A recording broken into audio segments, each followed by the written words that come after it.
Hi.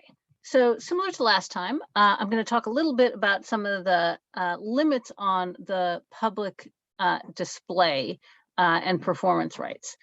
Today's objective is to understand the public performance and display rights and become comfortable with reading the statute carefully to determine whether its sharply limited exceptions apply to particular scenarios. We're going to deal with some counterintuitive results. There's also potentially overlapping international right that some entities have been trying to create, called broadcast rights. Like moral rights, broadcast rights are distinct from copyrights. In many ways, they are the opposite of moral rights because they're directed at generating economic rights in commercial entities. So a broadcast right is a sui generis right to broadcasters to control the redistribution of their broadcasts, like the channel output, over and above any copyright interest in the content. Broadcast rights would have prevented the conduct in Aereo or Cablevision, regardless of the meaning of public performance. But we don't have them, so let's turn to public performance. Public performance rights were slow to develop. At first, they were limited to dramatic or musical compositions. The 1909 Act limited that right to public performances for profit, but Congress eliminated the profit requirement as interpretive difficulties mounted. Now, public performance rights exist for pretty much anything that can be performed. So sculpture cannot be performed, so there's no performance right. Sound recordings are treated separately, but there still remains the question of performance. When in-house musicians were replaced by someone turning on the radio, was that still a performance, or was it the radio station the only one doing the performing? The Supreme Court said, no, turning on the radio is not a performance. In 20th Century Music Corporation versus Aiken in 1975, the Copyright Act reverses this result. It now defines perform to include playing directly or by means of any device or process.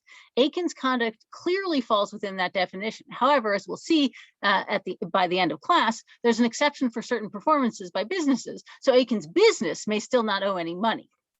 We'll discuss most of the resulting issues in class, but I did want to introduce the 110 exceptions because they're even worse than the 108 exemptions. You really need to read the statute. They are complicated and not intuitive. They are largely the product of interest group bargaining. If your group wasn't at the table, it doesn't get an exception. But almost accidentally, some of the exceptions may also preserve room for personal non-commercial uses. So for example, this is the beginning of the educational exception. This is an exception for face-to-face teaching. It allows performance or display. If I bring to class a poster or t-shirt to show you, that's a public display, but it's allowed under 109C for sale and also 110.1, face-to-face teaching. The Moscow on the Hudson poster is infringing and therefore not lawfully made. So 109C doesn't apply, but it's still covered under the exception for face-to-face teaching. There is a lawfully made requirement for audiovisual works, however. So screenshots from the episode of Rock that were infringing would not be protected under 110.1. I have to rely on fair use to show you those in person. There's also a limited exception for educational transmissions that we all spent a year and a half pretending was not limited.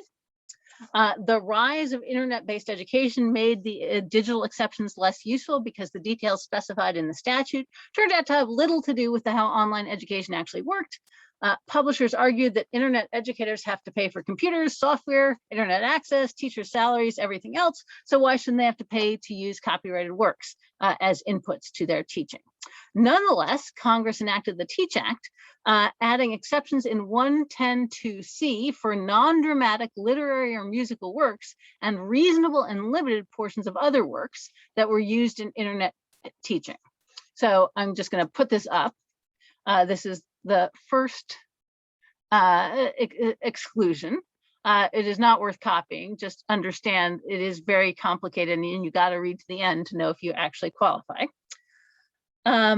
So non-dramatic literary and musical works are allowed, and performance of reasonable and limited portions of other works and display of works in an amount comparable to what's typically displayed in a live classroom session. So note how different categories of works are being treated subtly by what is entitled to a performance right versus a display right in the first place.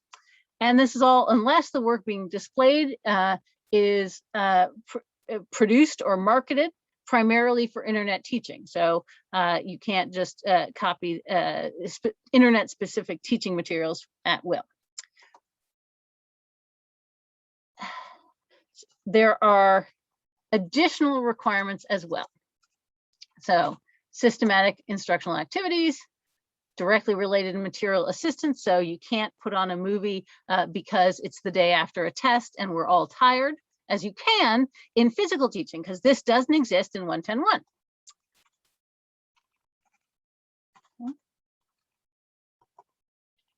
You can see you have to limit using technologically feasible means who can see stuff. You have to have copyright policies. You have to apply technological measures that reasonably prevent retention and further dissemination. And a big question that arises, since none of these work, what is the institution's obligation? If there are no such standard technical measures, does this requirement just go away? Or do we all have to pretend that they're doing something, like by putting password protection on the Canvas site as a whole? So we'll talk about this in class a bit, but I want to go on and show you another exemption. So this is for nonprofit or charitable performances, and they have to be other than in transmissions. Thus, it only applies to live performance or to playing recordings that aren't transmitted. Can't have a direct or indirect admission charge, and there are provisions for how the proceeds can be used, and that the copyright owner can object to the performance.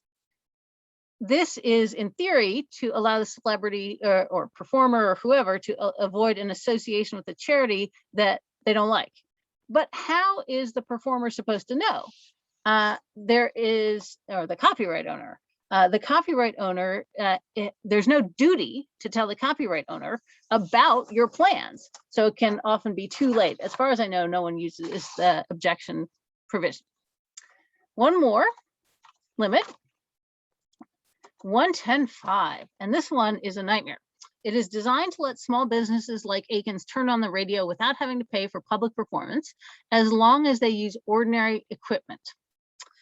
Other countries challenged this as an exception so big that it violated our obligations under TRIPS, because so much potential revenue, so much public performance was exempted from the scope of the public performance right. And the WTO agreed. We'll talk a bit more about this when we discuss the music industry. Despite the fact that we lost the case, this remains the structure of the law. It has not been replaced. So you can use a single receiving apparatus of a kind commonly used in private homes unless there's a charge or further transmission. And then B, if you turn on the radio or the TV, then this covers the non-dramatic musical works only.